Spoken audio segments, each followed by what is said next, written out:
அடுத்த பதிகம். இந்த பாட்டில் திருவாரூருக்கு, திருப்பூரூர்லேருந்து வர்றாரு. திருஞான சம்பந்தர் திருவாரூருக்கு எழுந்தருள்ளார் என்பதை கேட்டு திருவாரூர் இந்த அடியார்களெல்லாம் வந்து எதிர்கொண்டார்கள். அப்படி அடியார்கள் எதிர்கொள்ளுகிற பொழுது அவங்கள பார்த்து, நீங்களெல்லாம் இந்த திருவாரூரில் இருக்கிறீங்க, உங்களை இறைவன் ஏன்று கொண்டான், என்னையும் உங்களைப் போல ஏன்று கொள்வானா அப்படின்னு ஆசை மிகுதியினால பாடினது. நீங்கள்லாம் இங்கே இருக்கிறீங்க, புண்ணியம் பண்ணுவங்க, எனக்கு அந்த புண்ணியம் இல்லை, இன்னைக்கு தான் நான் இங்கே வர்றேன், இறைவன் உங்களுக்கு அருள் செய்த மாதிரி எனக்கு அருள் செய்வானா அப்படின்ட்டு திருஞான சம்பந்தர் நினைக்கிறார். அந்த சந்தர்ப்பத்தில் பாடினது இந்த பதியத்தில். திருவாரூர் பதிகம் ஒன்னொன்னு ஒவ்வொரு சந்தர்ப்பத்தில் பாடினது. அந்த சந்தர்ப்பத்தை சேக்கிழார் ரொம்ப அழகாக அங்கங்க சொல்லி வச்சிருக்கிறார்.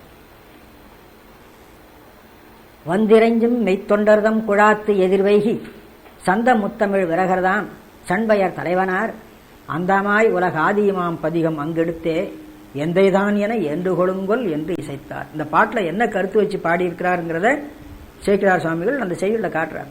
சேக்கிழார் சுவாமிகள் நம்ம சமய ஆச்சாரியர்கள் எந்தெந்த இடத்துக்கு போனாங்க, என்னென்ன பாடினாங்கன்னா, சில இடத்துல பாட்டினுடைய தொடக்கம் சொல்லுவார், சில இடத்துல பதியத்தினுடைய கருத்து சொல்லுவார், அது மாதிரி சில இடத்துல பதியத்தினுடைய முடிவு சொல்லுவார், சில இடத்துல பதியத்தினுடைய பயன் சொல்லுவார்.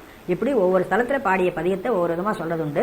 இங்கே வந்து ஒவ்வொரு பதியத்துக்கும் அவர் சூழ்நிலை சொல்லி வச்சிருக்கிறார். இது எந்த சூழ்நிலையில் பாடப்பட்டது பாருங்க. அந்தமாய் உலக ஆதியம் ஆயினான் வெந்த வெண்பொடி பூசிய வேதியன் சிந்தையே புகுந்தான் திருவாரூரும் எந்தைதான் என என்று கொடுங்கொலோ கருத்தனே கருதார். முந்தின பாட்டு பறக்கையில் வச்சது, இந்த பாட்டு திருவாரூர் பெருமானை முன்னிலைப்படுத்தி பாடுகிறது. கருத்தனே கருதார்புறம் மூன்று எய்த ஒருத்தனே உமையாள் ஒரு கூரனே திருத்தனே தூய்மையானவன் அர்த்தம். தீர்த்தம் என்பது திருத்தம்னு வரும். திருத்தனே திருவாரூரின் தீவண்ண அறுத்த அறுத்த அறுத்தனேன்னு அர்த்தம். அது அண்மை வெளியில் வந்தது. என்னை அஞ்சல் எண்ணாததே, என்னை அஞ்சல் என்று ஏன் சொல்லவில்லை அப்படின்னு சொல்லி கேட்கிறார்.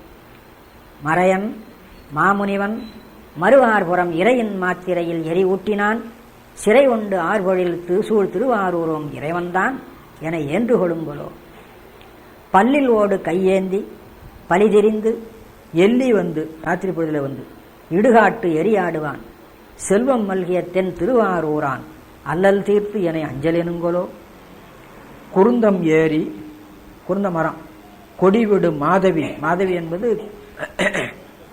அது சில பேர் செடின்னு சொல்லுவாங்க, சில பேர் கொடின்னு சொல்லுவாங்க, குறுக்கத்தி அப்படின்னு பேர் சொல்லுவாங்க. விரிந்து அலர்ந்த விரைகமழ் தேன் கொன்றை திருந்து மாடங்கள் சூழ் திருவாரூரான் வருந்தும் போது என வாடல் எனுங்கொலோ. எனக்கு ஏதாவது வருத்தம் உண்டு வாட்டம் அடையும் பொழுது வருந்தாதே வாட்டமடையாதே என்று ஆறுதல் சொல்வானா என்று கேட்கிறார். வார்கொள் மென்முலையாள் ஒரு பாகமா ஊர்களாரிடு பிச்சைகொள் உத்தமன், பிச்சை எடுக்கிறவன் உத்தமன், பிச்சைகொள் உத்தமன் சீர்கொள் மாடங்கள் சூழ் திருவாரூரான் ஆர்கணா என்னை அஞ்சல் எண்ணாததே, ஆர் கண்ணா என்னை அஞ்சல் எண்ணாததே, அவன்தான் எனக்கு கலையன். கண் என்ற சொல் கலைகண் என்ற பொருள்ல வருதுங்க. கலைகண்னா பற்றுக்கோடுன்னு அர்த்தம். எனக்கு யார் பற்றுக்கோடு? நான் யார் பற்றுக்கோடாக இருக்கிறேன்? அவன்தானே பற்றுக்கோடு எனக்கு, அவன்தானே என்னை அஞ்சல் என்று சொல்ல வேண்டும். என்னை வேற யாரோ பற்றுக்கோடு உடையவன் போல கருதி அஞ்சல் எண்ணாதது ஏன்? ஆர்கணா ஆர் கலைகண்ணாக கருதி என்னை அஞ்சல் எண்ணாதது ஏன்? அவன் கலைகண் இல்லை என்று தன்னை நினைக்கிறானோ? நான் அவனைத்தான் கலைகண்ணாக கொண்டிருக்கிறேன். எனக்கு வேறொருவர் கலைகண் இல்லை, வேறொருவர் கலைகண்ணாய் எனக்கு இருப்போர் போல கருதி கொண்டு அவன் பராமுகமாயிருக்கிறான், அஞ்சல் என்று சொல்லாதிருக்கிறான் என்று வருந்தி பாடுறார் இந்த பாட்டில். ஆர்கணா என இந்த தொடருக்கு அர்த்தம் பண்றது கொஞ்சம் சிரமம். அந்த கண் என்ற சொல்லுக்கு அர்த்தம் பிடிச்சிங்கன்னா சரியா போடும். கண்ணா கலைகண், கலைகண்ணா பற்றுக்கோடு.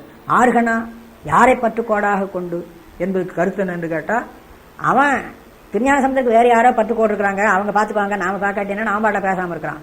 ஆனா அவனைத்தானே நான் பற்றுக்கோடாக கொண்டிருக்கிறேன், அவன் தானே என்னை அஞ்சல் என்று சொல்ல வேண்டும் அப்படின்னு சொல்லி இவர் பாடுறார். அந்த மாதிரி சூழ்நிலை இந்த ஆர்கணா என்னை அஞ்சல் எண்ணாதது. வளைக்கை மங்கை நல்லாளையோர் பாகமா துளைக்கை யானை துயர்பட போர்த்தவன் துளைக்கை தும்பிக்கை. தும்பிக்கை அப்படிங்கிறதுக்கு பொருள் துளைக்கை அப்படிங்கிறது. தூம்பு, அதான் தும்புன்னு வந்தது, துளைன்னு அர்த்தம். துளை உடைய கை தும்பிக்கை, அதான் தூம்பு. துளைக்கை யானை துயர்பட போர்த்தவன் திளைக்கும் தன்புணல் சூழ் திருவாரூரன் விளைக்கும் போது என என்று கொழும்போதோ.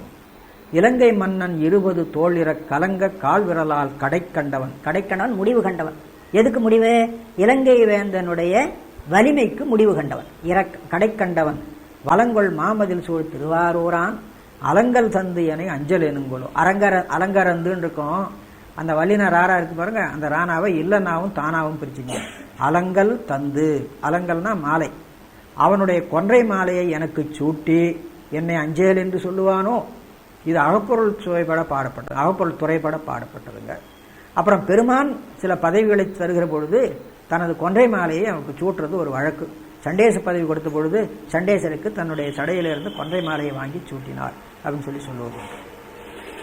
அலங்கல் தந்து என அஞ்சல் எனுங்கொலோ. நெடியமாலும் பிரமனும் நேர்கிலா படியவன் பனி மாமதி சென்னியான் செடிகள் நீக்கிய தென் திருவாரூர். செடிகள் நீக்கியன்னு வரும், செடிகள் நீக்கிய அந்த நீ இருக்கு பாருங்க, அதை இல்லு நீ அப்படின்னு பிரிச்சுங்க. செடிகள் நீக்கிய தென் திருவாரூரியம் அடிகள் தான் என அஞ்சல் எனுங்கொலோ. மாசு மெய்யினர் வன் துவர் ஆடைகள் காசை போர்க்கும் கலதிகள். காசைனா குற்றம், குற்றமுடைய உடம்பு, அதை காவியுடையனால் போர்த்தி மறைத்துக் கொள்கிறார்கள் அப்படின்னு சொல்றார். காசை போர்க்கும் கலதிகள் சொற்கொளேன் தேசம் மல்கிய தென் திருவாரூரியம் ஈசனார் ஈசன்தான் என என்று கொள்ளுங்களோ.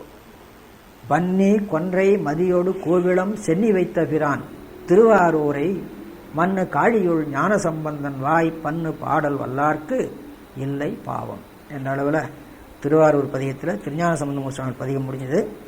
அடுத்தது நம்ம திருநாவுக்கரசு பதிகம். கலதிகள்னா நீதியாக வாழாதவர்கள், முகடிகள் அப்படின்னு அர்த்தம். அதாவது இந்த முதலை பிடிச்சவன்னு சொல்றோம்ல, அந்த மாதிரி இருக்கிறவங்க, அவங்களுக்கு கலதி அப்படின்னு சொல்லி சொல்றோம். கலதிவாய அமணர் இதுல வருது பெரிய புராணத்துல. கலதிவாய அமணர்கள் காண்கிலராயினும் அப்படின்னு சொல்லி அது மாதிரி